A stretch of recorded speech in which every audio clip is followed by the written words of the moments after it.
Good morning, everyone. I'm sorry I'm late. I'm headed to the airport to go back to DC to continue this work. As you might imagine, this is the last couple weeks, actually the last couple years on this topic specifically, have been crushing for me. But what is overwhelming is that people truly don't understand what teachers do, what happens in our schools, or even what the Department of Education does. It's been really interesting the last couple weeks to hear people talk about all of the challenges with education and all of their problems with the Department of Education. Things like the curriculum that is being taught, things like the method of instruction or even the instructional materials that are used, all of which are not controlled by the Department of Education. What is controlled by the Department of Education is civil rights protections for our students. As I was driving in, I was listening to the parent here, and special education services and IEPs for students are covered by the Department of Education. And what people need to understand is that an IEP is a legal document. So even absent the department, districts will still be responsible for meeting those requirements, which means one of two things have to happen. Either local programs, other programs are cut, or local taxes go up to cover those programs. The Department of Education covers the training, the specialized training for the teachers that stand in front of our children.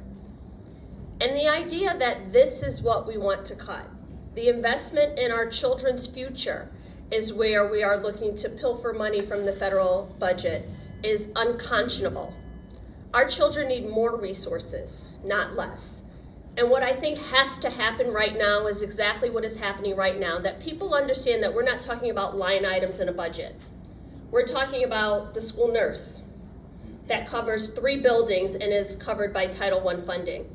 We're talking about the behavior therapist or the social worker that runs an after-school program or has group sessions with students that are covered by Title I funding. When people start to understand what these things truly mean, I hear them say, well, wait, I don't want to cut that. So we need to create a vision and a narrative for what exactly it is that this administration is attempting to cut. What services are they attempting to take away from students? And once you get it, once you understand that a student may have all the information in their head, but just needs occupational therapy to help them hold a pencil to write it down. Once you understand that a school district just needs access to resources and computers and technology to help bridge the gap and close some of the learning loss. Once you understand what it looks like to your children and your community, I think we would be having very different conversations. I can tell you as a member of Congress, I represent some of the largest educational disparities in the country. I represent more exclusive boarding schools, I think, than any other member of Congress. I hear people talking about sending their kids to Connecticut to get a high-quality education. But much like many of the teachers standing in this room who come from districts that are Title I districts that rely on federal funding, that literally have students with the greatest challenges and the most needs and need the most help. There should not be a difference if you live 5 miles apart in this state from going to an exclusive boarding school and going to a neighborhood community school and the education that you receive. And no one should be okay with that. So I head back today and we will continue this fight. And I think everybody should be concerned not only with what is happening, but how it is happening. How it is happening. Taking a sledgehammer to programs without even understanding what they are. Not coming before Congress to make the case for this is why we want to cut this and this is the plan we want to have going forward. Not giving parents assurance that their children and their families will be okay. If this was all above board, it would be happening in congressional hearings.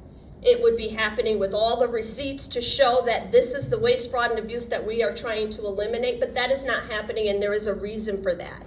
And the reason is to privatize education, to transfer money to the wealthiest, most well-connected in this country who don't need our public schools to begin with. Their children are not the children who will suffer. So I just thank CEA, to the parents, to the teachers, to the people who get it, literally, who are using their agency and their advocacy for the people who don't have anyone else to stand up for them. To the children who, but for the fact that they were getting these services at their public school, would not get them anywhere else. To the people in this room who know that we have kids who literally their best meals happen in their school. Not only during the school day, but in after-school programs and summer programs. Until you've walked a day in the shoes of the people in this room and truly looked into the face of a child who is depending on the public education they receive to save their life and change the trajectory of their family, I would reserve comment on this conversation. So, I'm sorry I'm late. I know that was kind of long, but this is painful for me. Because every kid that they're talking about today was me. Every chance that I have right now is because I had teachers in a school who gave a damn about me and breathed life into me until I could stand on my own. Everything that I am is because of public schools. And for us to close that door and choose not to invest in the future of our children is really a defining moment for who we are as a country, and will be to our peril if we don't change course. Thank you.